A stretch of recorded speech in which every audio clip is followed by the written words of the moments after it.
전 세계가 한국은 핵무기를 안 갖겠다 알고 있지만은 최근에 들어서 핵무장 하자는 여론이 60% 70%. 왜냐? 북한이 절대로 핵을 포기하지 않겠다고 선언을 했잖아요. 그 다음에 그 핵무기를 물속에 감추고 있잖아요. 이런 엄혹한 현실이기 때문에 우리가 핵잠수함을 만들어도 미국이나 국제사회에서 우리의 위협을 충분히 이해하는 한 절대로 반대할 상황은 아니다. 자, 중동전은 지금 정확히 좀 어떤 상황이죠? 지금은 중동은 4차 중동전이 70년대에 일어났잖아요. 이제 5차 중동전이 일어날 거냐 말 거냐 다 초미의 관심이죠. 그러나 사실 중동전은 어떻게 보면은 이스라엘의 과거 2번을 국가를 잃어버렸잖아요. 그렇기 때문에 거기는 죽기 살기를 각오하고 덤벼드는 나라이기 때문에 사실 건드릴 수가 없어요. 그러나 그럼에도 불구하고 아랍권에서 계속 공격했죠. 4차 중동전가 일어났는데 이스라엘이 핵무기를 개발한 이후에는 그렇게 대규모로 공격을 안 했어요. 그게 핵무기의 효과인데 하마스 같은 그 가자지구 이런 데는 그거를 억제할 수 없어요. 자기들도 영토를 잃었다고 생각하기 때문에 계속 지키살기 덤비는 거예요. 그렇기 때문에 중재하기 힘들었고 여러 국제사회에서 뭐 중재를 굉장히 잘 해가지고 지금까지 평화적으로 유지해왔는데 지금 상황은 그런 걸 아무리 눌러도 누를 수 없다는 게 표시가 되고 있어요. 그럼에도 불구하고 전쟁이 확전이 안 되는 이유는 미국이라는 나라가 지금 전반적으로 오버올 컨트롤을 하고 있다고 봐요. 미국이 지금 제일 먼저 이런 상황에서 한국말 먼저 보내잖아요. 그리고 딱 버티고 있어준다고 이스라엘 편에 서서. 그리고 미국이라는 나라하고 전쟁에서 이기는 나라는 드물어요. 없어요. 그렇기 때문에 미국이 지금 전반적으로 보고 있고 또 한 가지는 이스라엘이 핵무기를 가지고 있다는 것이 굉장히 두려움이라고. 이란이 말로는 뭐 이거 그냥 놔두면 안 된다. 그 하마스 지도자를 암살하고 이런 거는 정말 못된 행위다. 하지만 그 후과를 생각하는 거예요. 자기들이 공격을 하면은 어떤 양상을 변할 것인지. 지금 제가 볼 때는 현존하는 세계에서 핵무기를 가지고 있는 나라에서 핵무기를 쓸 가능성이 가장 많은 나라가 이스라엘이라고 봐요. 아, 진짜요? 네, 왜냐면은 이스라엘은 죽기 살기를 하고 덤비는 나라라고 했죠. 자기 영토고 잃어버린 경험이 있기 때문에 그래서 핵무기를 개발했다고. 그리고 미국이라는 나라가 딱 버텨주고 있잖아요, 뒤에. 만약에 이란이 미국하고 동맹을 맺었다면은 두렵죠. 핵무기를 쓸 수가 없지. 그러나 이란 동맹이 핵 동맹이 없잖아요. 그렇게 강력하게 지원해줄 동맹이 없잖아요.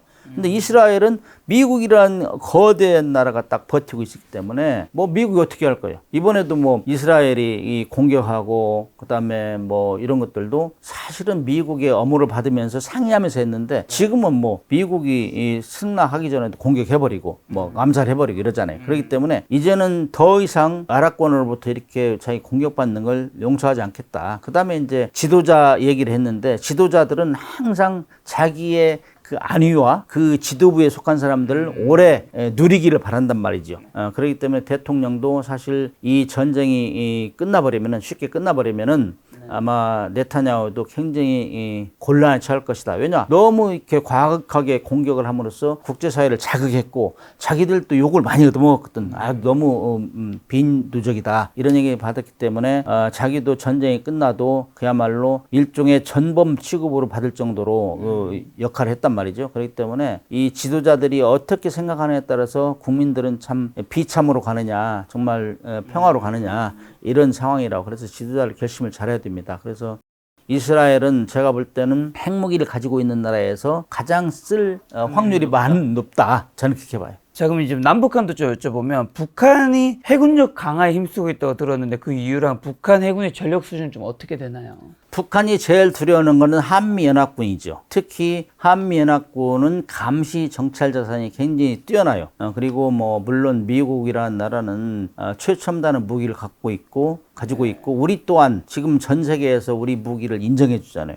그렇기 때문에 굉장히 두려워해요. 전쟁이라는 건 일으키는 건 두 가지. 하나는 내가 이길 수 있을 때 그렇죠. 전쟁하는 것이고 또 하나는 내 체제가 무너져. 잘못하면 내가 죽게 생겼어. 그럼 해야지. 나는 이것을 밖으로 돌리는 거예요. 그 둘 중에 하나인데 북한은 지금 제일 두려워하는 게 내부의 동요 플러스 굉장히 못 먹고 못 살아요. 그렇기 때문에 이게 정말 이러지도 저러지도 못한 상황이란 말이죠. 그럼에도 불구하고 자기들이 체제를 유지하는 거는 핵을 가지고 있고 누가 간섭을 못하게 할 수 있도록 이 핵을 가지고 있는 건데, 우리가 만약에 전쟁을 일으킨다면은 미국의 이 감시 자산과 초기 공격 능력이 엄청나게 세거든. 그렇기 때문에 지상에 있는 핵무기라든지 핵시설이라든지 전면 파괴될 수 있어요. 그렇기 때문에 그 시설을, 그 핵시설, 그다음에 고가의 무기를 바다를 물속에 숨기는 거예요. 그리고 북한이 제일 무서워하는 것 중에 하나가 전쟁 초기 항공모함 전력이 와서 막 평양을 이 폭격을 해버리면은 초전에 끝날 가능성이 많기 때문에 미국의 항공모함을 공격할 수 있는 전력, 그 다음에 육상에 있는 자기 핵 전력을 수중으로 숨겨서 보존하는 이 능력, 이걸 갖추기 위해서 계속 연구를 하다 보니까는 이제 핵무기를 소형화해서 잠수함에 숨기는 거예요. 그래서 작년 9월 달에 이제 전술핵 공격 잠수함을 만들어 가지고 거기다가 핵무기 뭐 전략 핵은 아니더라도 잠수함이 작으니까 국제 제재 때문에 핵 잠수함을 아직 못 만들고 있잖아요. 그렇기 때문에 기존에 있는 잠수함을 개조해가지고 거기다 핵무기를 실자. 거기다가 이제 전략 순항 미사일도 싣고, 그 다음 미니 SLBM도 실어가지고, 이제 미국을 위협하고 항공모함 전단을 공격하겠다. 이런 계획을 세우는 것이. 그래서 지금 작년에 뭐, 김정은이가 올해 동해로 갔다, 서해로 갔다 하면서 계속 해군력을 키워야 된다. 거기다가 뭐, 전술핵 공격 잠수함, 그 다음에 핵 어뢰까지 이렇게 현장 지도하고 있어요. 그 이유는 미국의 그 막강 항공모함 전단과 한미 정찰, 감시자산 이런 것들을 피하기 위해서 해군력을 강화하고 있다. 이렇게 보고 있어요. 그럼 북한은 비대칭 전략 핵무기 잠수함이 현재는 없는 건가요? 핵탄두는 한 뭐 150개에서 200개 정도를 통상 얘기해요. 그러나 그것을 소형화해가지고 지금 시험을 계속했던 것이 북극성 1호, 북극성 3호, 미니 SLBM 이런 것들이에요. 근데 다 시험 발사는 했는데 그거를 싣고 다니는 핵 추진 잠수함이 없는 거. 원래 핵탄두는 핵 추진 잠수함 싣고 다니는 제격이에요. 디젤 잠수함에는 안 어울려요. 왜냐하면 추진력도 약하고 배도 작기 때문에. 그러나 급한 거예요. 핵 잠수함을 만들려니까 오래 걸리잖아요. 돈도 많이 들고 기술력도 딸리고, 그다음에 이제 국제 제재로 부품 공급도 원활하지 못하고, 그러니까 지지부진했는데 김정은이 성질이 급하잖아요. 빨리 해. SLBM 만들어 놓고 북극성 1호, 3호, 뭐 5호, 뭐 4호, 그다음에 미니 SLBM 만들어 놓고 왜 위협을 못 하는 거야? 응? 그걸 빨리 만들어. 그러니까 기존에 있던 뭐 1800톤짜 잠수함을 개조해 가지고 한 10m 내려 가지고 거기다 핵무기를 실은 거예요. 그게 SLBM을 실은 게 김군옥 감이에요. 작년 9월 달에 진수로해서 배를 수중에 이제 물에 띄우는 거예요. 그렇게 하면은 통상 우리 같은 경우는 진수하고 1년 정도 지나면은 모든 시험을 해요. 잠수함이 물 속에 들어갈 수 있느냐, 물이 수밀 시험, 물이 들어오는가 마는가, 그다음에 전속 시험도 하고, 그다음에 음파 탐지 능력도 시험하고, 그다음에 미사일 발사 훈련도 하고, 이런 것들을 하면 한 1년 정도 걸려요. 그러니 해상 시험평가죠. 이 기간에 있어요, 지금. 작년 9월 6일 달에 했는데, 아직까지 그것이 완료했다는 얘기는 안 들리는 것 같아요. 그러나, 일단은 그런 배가, 완료가 안 되더라도, 핵무기를 싣고 물속에 들어갔다는 자체만 해도 우리한테는 큰 위협이죠. 근데 지금 육상에 있는 핵무기를 일단 수중에 집어넣고, 우리가 공격을 받아도 제2 공격 능력을 우리가 갖춰야 되겠다. 이런 의지로 지금 계속 키우는 거죠. 근데 러시아와 북한이 좋은 관계 맺고 있잖아요. 북한이 러시아에게 기술 이전을 좀 받을 가능성은 없나요? 지난번에 미국에서 이제 다 발표했지, 38로스 이런 데서 작년 말에 푸틴하고 회의를 올해도 했잖아요. 그렇게 하면서 이제 러시아는 가장 급한 게 이제 포탄 지원이고 미사일 지원 이런 것들인데 그런 것들을 주고받는 것이죠. 우리도 줄 테니까 너희들 줘라. 그러기 때문에 북한이 제일 급한 것 중에 하나가 유성 기술이었잖아요. 작년 말에 쏴가지고 실패했잖아요. 그리고 나서 그 전에 쏴가지고 실패했는데 푸틴하고 만나서 유성 발사 성공했단 말이죠. 그러면 뭔가 받았을 것이다. 저는 그렇게 보는 것이고, 가장 급한 것 중에 하나가 이제 핵잠수함 건조하는 건데, 이것도 다른 분야는 몰라도 원자로를 소형화해 집어넣고, 그 다음에 그 방사능 차폐 시설이라든지 장비 간의 연동 기술이라 이런 것들은 좀 부족할 거예요. 그런 것들을 소련으로부터 이제 지원받고, 잠수함은 수만 가지 부품이 들어가기 때문에 그동안 국제제재로 막혀있던 것을 이제 러시아하고 거의 전략적 동반자 관계가 됐잖아요. 하시라도 지원해 주겠다 했으니까 이런 군사 교류가 활발해지지 않을까 그렇게 예상해요. 그렇게 되면 우리한테는 굉장히 치명적이죠. 자, 그러면 한국도 핵추진 잠수함이 필요한 건지랑, 만약에 만들게 되면 뭐 미국은 그걸 용인해 주는지. 한국이 핵추진 잠수함이 필요한 이유를 여러 방면으로 얘기를 했던 것은 북한이 계속 해군력 증가하고 해군 잠수함에 잠수함에 핵무기를 실었잖아요. 그래서 핵무기를 싣고 다니는 잠수함은 물속에 들어가면 일단 못 잡아요. 그렇기 때문에 지상에 있던 그 잠수함을 보고 물속으로 들어갔다는 정보를 취합함과 동시에 추적 감시하는 전술이 오늘날의 가장 보편적인 전술이에요. 이 시간에도 미국과 러시아의 잠수함은 서로 추적 감시해요. 핵무기를 실은 잠수함. 왜냐하면 지상에 있는 핵실은 다 감시하잖아요. 인공위성이나 뭐 정찰기로. 그러나 물속에 들어가면 감시 안 한다. 이거는 뭐 무방비 상태로 놔두는 거죠. 그렇기 때문에 그런 전술을 택하는데 지금 북한이 그렇게 하기 때문에 우리도 핵 잠수함 만들어야 된다. 디젤 잠수함으로 핵 잠수함을 추적 감시할 수가 없어요. 왜냐하면 디젤 잠수함에 두세 번 올라가서 충전하면서 엔진 소리가 커지고 그 다음에 노출이 되면은 공기 그 스노클이라는 게 다 들통이 돼요. 그렇기 때문에 걸려요. 그렇기 때문에 은밀하게 추적 감시를 할 수 있기 때문에 현대 전술에서 가장 보편적인 전술은 핵무기를 싣고 나간 잠수함은 처음부터 추적 감시를 한다. 물론 100%는 추적 감시를 할 수 없어요. 물속에서는 음파로 하기 때문에. 그럼에도 불구하고 누가 나를 감시할 때하고 감시 안 할 때하고 천지 차이잖아요. 그래서 우리도 핵 추진 잠수함을 가져야 된다. 이런 논리를 펴고 있고 아마 우리 해군에서도 그 핵 추진 잠수함을 갖기 위해서 부단히 노력하고 있는 거 알고 있고 그다음에 이제 미국에서 처음에는 뭐 에 대해서 좀 시큰둥했지만은 2016년 8월 24일 날 북한이 SLBM을 개발해서 북극성 1호를 개발해서 500km를 날린 성공했어요. 그 이후로부터는 미국에도 확실히 위협이 되거든. 그러니까 우리가 핵잠수함을 가지고 추적 감시하면 미국에 도움이 되잖아요. 그렇기 때문에 그 이후에는 별로 뭐 부정도 긍정도 않은 상태다. 그렇기 때문에 추진할 걸로 저는 예측을 합니다. 저는 뭐 현역이 아니기 때문에 내가 확실하게 얘기는 할 수 없어요. 그러나 그렇게 갈 것이다. 그다음 미국에 도움이 되기 때문에 미국은 또 호주에는 오커스 동맹을 맺어가지고 핵잠수함 지원해 준다고 했잖아요. 근데 우리는 최전방 북쪽 내 최전방에 있는 우리 국가이기 때문에 우리를 함부로 무시할 수 없는 상황이고 그다음에 미국도 중국이란 거대한 나라를 견제하기 위해서는 우리가 대동단계를 해야 돼요. 그래서 쿼드 그다음에 한국 일본, 호주 이렇게 대동단계를 하고 있는데 거기서 우리한테 한번 섭섭하게 할 수 없어요. 그리고 우리가 핵무기를 만든다는 것도 아닌데 그다음에 이제 우리가 원하는 잠수함은 우리는 핵무기를 만들 수 없는 수준의 우라늄을 가지고 농축도를 가지고 군함의 추진체만 사용하겠다는 걸 미국도 대강 알아요. 그렇기 때문에 핵무기를 만들지 않겠다는데 무슨 시비 걸을 요소가 없죠. 그다음에 이제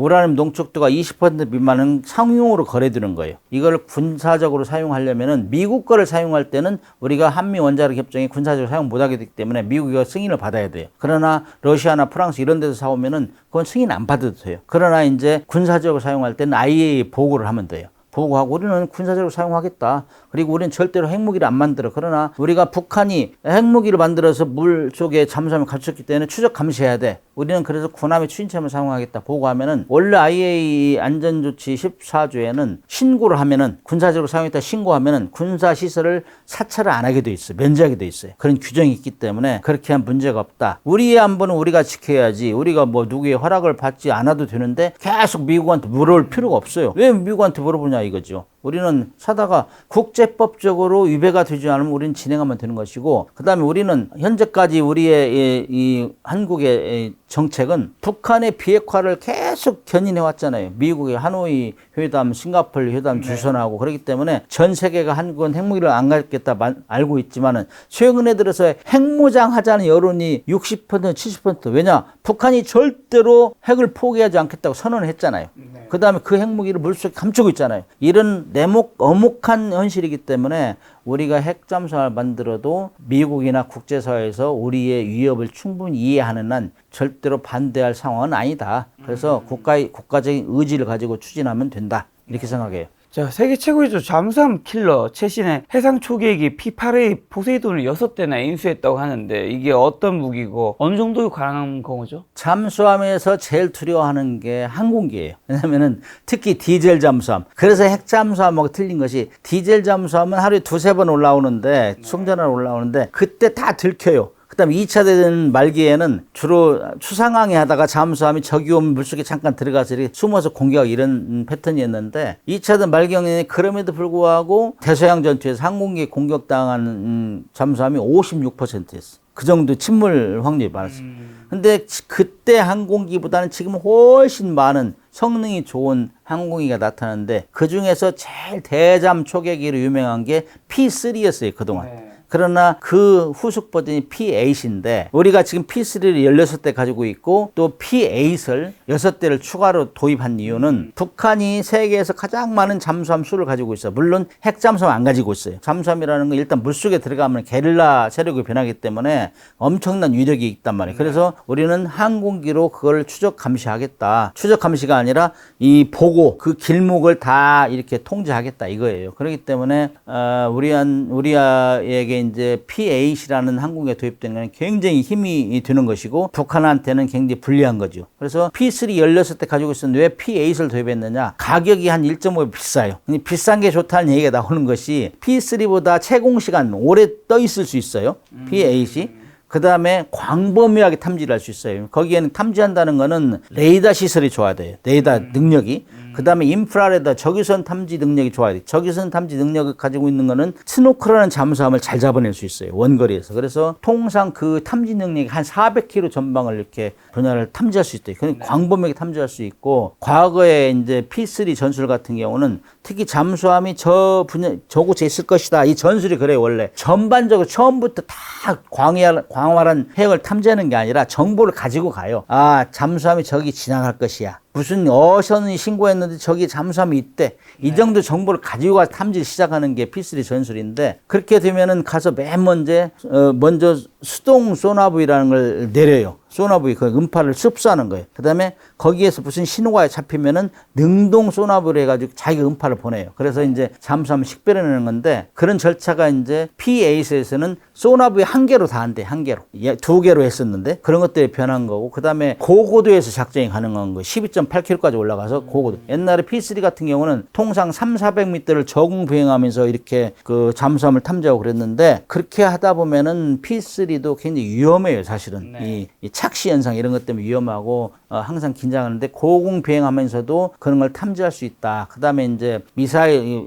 보잉 737을 개조했기 때문에 스페이스도 높고 그러나 자동화가 많기 때문에 승조원도 12명에서 이거는 9명으로 줄어들었더라고요. P3는 12명 정도 되는데 그런 거. 그 다음에 이제 공격 능력, 어류의 능력, 미사일 능력까지 이제 더 플러스 알파가 돼가지고 아무튼 P8 시리보다는 P8이 훨씬 성능이 우수하다. 그 다음에 뭐 프로펠러로 기동했는데 이제 터보 엔진으로 그야말로 제트기 이런 식으로 변형이 돼가지고 대잠 능력이 훨씬 향상됐다 이렇게 얘기를 해요. 이렇게 되면은 북한에는 대단히 불리하고 우리에는 상당히 유리하다 이렇게 볼 수 있죠. 북한이 그러면 핵 잠수함에 미사일을 막을 수 있는 한국의 무기는 그런 것들 외에는 또 뭐가 있을까요? 그러면 감시 정찰 능력이 뛰어나야 돼요. 특히 잠수함 같은 경우는 기지를 다 이렇게 보고 있으면서 메인 눈으로 보고 있으면서 함정이 이탈했다 하면은 그때부터는 이제 감시를 강화하는 것이죠. 그렇게 해서 추적 감시 안에 있는 절차. 우리가 핵잠수함 없을 때는 미국의 힘을 좀 빌려가지고 핵잠 연합작전 이런 거를 해야 되고, 그 다음에 이제 우리가 뭐 미사일을 쏘면은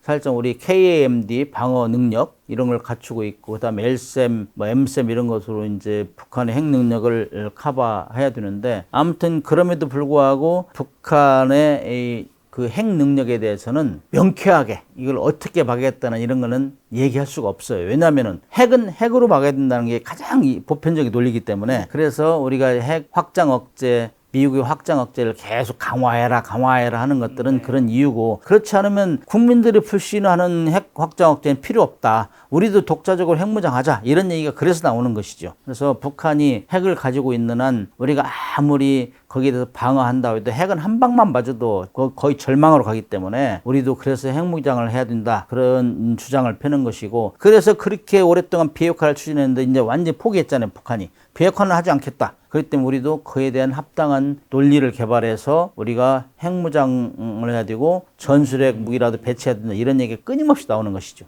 자, 2024년은 지금 벌써 이제 8월 말인데요. 대한민국과 북한의 전쟁 가능성은 과거 대비 많이 지금 높아지고 있나요? 아니면 어떻게 되나요? 그래서 전쟁을 하려면은 자기가 이긴다고 자신이 있어야 되는 것이고, 네. 그러나 이길 자신이 전혀 없고, 그다음에 전쟁은 돈이 없으면 져요. 우크라이나 러시아 전쟁도 우크라이나 돈이 없으니까 자기 맘대로 못 하잖아요. 미국이나 라트비아 지원은 무기 가지고 하는 거죠. 돈이 없으면 져요. 그렇기 때문에 초전에 자기들이 뭐 핵무기 쓸 수 없는 것이고, 자기들이 초전에 뭐 공격을 해도 시간이 지나면은 금세 회복될 수 있기 때문에 북한은 함부로 전쟁을 못 이기. 그러나 체제가 불안하다. 내가 그 암살받을 위기에 있다. 이거 그냥 놔두면 주민 봉기가 일어나서 체제가 무너지겠다. 이런 때는 전쟁이 일으킬 가능성이 있지만은 그럼에도 불구하고 너무 막강한 한미 전력에 계란으로 바위치기 때문에 과거와 같이 국지 도발, 뭐 연평도 NLL근에 이런 방향으로 하지 않을까. 그 다음에 최근에 들어서는 또 오물풍선으로 이렇게 또 하잖아요. 이런 거 기상천외한 방법을 하기 때문에 이거는 계속 건드려서 피해를 주고 싶은데 함부로 건드리면 내가 당하겠다. 이런 의식을 많이 하는 것이죠. 그래서 우리 국민들이 한미 연합 전력이 건재하고 있는 한 그렇게 북한의 도발에 대해서 걱정을 많이 할 필요는 없다. 그런데 중요한 거는 매의 눈으로 항상 감시를 해야 된다. 먼저 보고 먼저 쏠 수 있는 체제를 유지하지 않는 한 기습을 당할 수 있다 이거죠. 근데 이제 북한이 6.25 때부터 주장했는데 선제 기습 전략, 배합 전략, 배합 전략은 전후방 동시 공격을 하는 거예요. 그다음에 속전 속결 전략이 아주 미군을 차단하고 미군이 오기 전에 끝내겠다. 근데 그 전략이 다 안 맞아요, 지금은. 우리가 감시 정찰력이 너무 뛰어나기 때문에 다 보고 있어요. 네. 그러잖아. 우리 권투할 때 제가 날라올 때 이 방향으로 날라올게 해서 보고 있으면 막잖아요. 그런 상황이기 때문에 중요한 거는 우리 감시 정찰 능력이 향상이 됐어요. 그동안은 미군에 전적으로 의존했는데 우리가 지금 위성도 쏴가지고 지금 시험 다 했고 그래서 인정도 받고 있기 때문에 그런 지금 가지고 있는 그런 정찰 자산 능력을 확실하게 운용하고 있고 정말 정신 바짝 차려서 제2취에서 근무한다면은 북한이 경거망동할 수 없다. 저는 그렇게 보고 있어요. 자, 만약에 언젠가 한반도에서 전쟁이 일어나면 동북아시아랑 세계는 좀 어떻게 될까요? 한반도는 화약고라는 말을 수십 년간 들어왔잖아요. 그렇죠. 근데 이제 만약에 지금 북중러가 대동단결하고 한미일이 대동단결하고 쿼드까지 플러스 알파가 되면은 한반도에 전쟁이 일어나면은 뭐 3차 대전이 될 가능성이 많다고 저는 봐요. 왜냐면은 우리가 이제 뭐 대만 전쟁이 일어난다, 남사군도 전쟁이 일어난다, 미국과 붙을 때 우리도 그냥 있을 수는 없는 것이라고. 한미 동맹이기 때문에. 그렇게 되면은 중국에서는 또 우리 한반도에 대해서 그냥 말 수가 없을 거예요. 끼어들지 마 하면서 공격을 하겠죠. 그렇게 되면 뭐 북한은 또 찬스라고 우리를 공격할 수 있고 그렇기 때문에 한반도가 그야말로 화약고가 터지는 것이고 그렇게 되면 미군하고 뭐 일본하고 또 이 자유주의 대동단계라고 하면은 전쟁이 확산될 가능성이 많죠. 세계적으로 이제 러시아, 우크라이나 그리고 중동에서도 그다음에 양안 이슈도 이런 것도 있다 보니까 언젠가 대한민국에서도 그런 일이 일어날 수도 있지 않을까라는 걱정 때문에 최근에 유튜브에서도 전쟁과 뭐 방산 뭐 관련 것들이 조회수가 굉장히 많이 나오는 것 같은데 전쟁 막기 위해서 대한민국에 가장 필요한 건 뭔지랑 저희 시청자분들에게 마지막 하시고 싶은 말씀이 있다면요. 그래서 이제 우리는 계획을 다양하게 가지고 있어야 돼요. 북한을 막을 계획, 중국이 도발할 계획, 그 다음에 한미 간에 어느 정도 협조할 것인가, 그 다음에 일본하고는 어떻게 어느 정도 스탠스를 취할 것인가, 군사작전을. 그런 것들을 A, B, C, D 딱 대안을 가지고 스탠스를 잘 유지해야지 어느 한쪽에 기울어 버린다든지 그러면은 치명적인 그 피해를 받을 수가 있어요. 특히 이제 양안 전쟁에 이렇게 일어나면은 우리가 스텝 바이 스텝으로 이렇게 지원을 한다든지 하면서 이렇게 가야지 중국이라는 거대한 나라를 또 무시할 수 없는 것이고 핵을 가지고 있잖아요, 거기는. 그렇기 때문에 그런 거를 잘 보고 과연 우리가 국익이 우선이다 말은 그렇게 하면서 거기에 대한 계획이 없다 이거죠. 계획이. 물론 계획이 항상 노출은 안 하겠지만은 육해 공군이 가장 잘할 수 있는, 잘 싸울 수 있는 무기를 선별해서 항상 A급으로 유지하고 함부로 건들지 못하게. 근데 고슴도치 전략을 세워야 된다. 그래서 각 군의 무기, 쓸만한 무기를 개발하는 해군 같은 경우는 핵잠수함 같은 게 일본이 되겠죠. 그다음에 육군 같은 경우는 뭐 현무 미사일이라든지 그다음에 뭐 세계적으로 정폭이 난 K9 자주포라든지 이런 것들을 잘 정비해야 되고 공군 같은 경우는 그야말로 감시 정찰 자산, 뭐 F-35 같은 은밀 스텔스 폭격기 이런 것들로 여차하면은 뭐 북한도 공격할 수 있는 이런 능력을 갖춰야 되면서 우리의 능력을 보여줘야 돼요. 함부로 건들 수 없다는 거를. 나만 적당히 한국 적당히 생각 뭐 별볼일 없는 줄 알았는데 있네. 한 번째 있네. 이런 걸 보여주지 않으면 그야말로 건들고 나면은 이거는 사건이 커지기 때문에 건들지 못하게 이렇게 해야 된다. 그렇지 않으면은 우리가 그야말로 고래 싸움에 새우등 터진다. 이런 역할을 할 수 있다. 그래서 정말 국익을 고려하면서 우리가 건들면 뭐라도 우리도 그냥 않겠다, 인지 않겠다. 이런 어떤 비장의 무기들을 갖추고 있어야 된다. 저는 그렇게 봐요. 네, 교수님의 이제 전쟁과 방산 관련된 이야기 더 궁금하신 분들은 YTN2에서 하는 문근식의 태스크포스 요거 언제부터 하고 있나요? 지금 파일럿 제작 3번째 나갔고요. 네. 8월 30일부터 매주 2번씩 나갈 겁니다. 네. 그 방송 보시면 여러분들 궁금증을 좀 해결할 수 있지 않나 싶습니다. 또 전쟁에 관련된 이슈가 생기면 교수님 모시고 좀 좋은 이야기 한번 들어보도록 하겠습니다. 오늘 만난 교수님은 문근식 교수님이었습니다. 지금까지 여러분 소중한 시간 함께 해주셔서 정말 감사합니다. 오늘도 김 작가였습니다. 고생 많으셨습니다. 네, 감사합니다.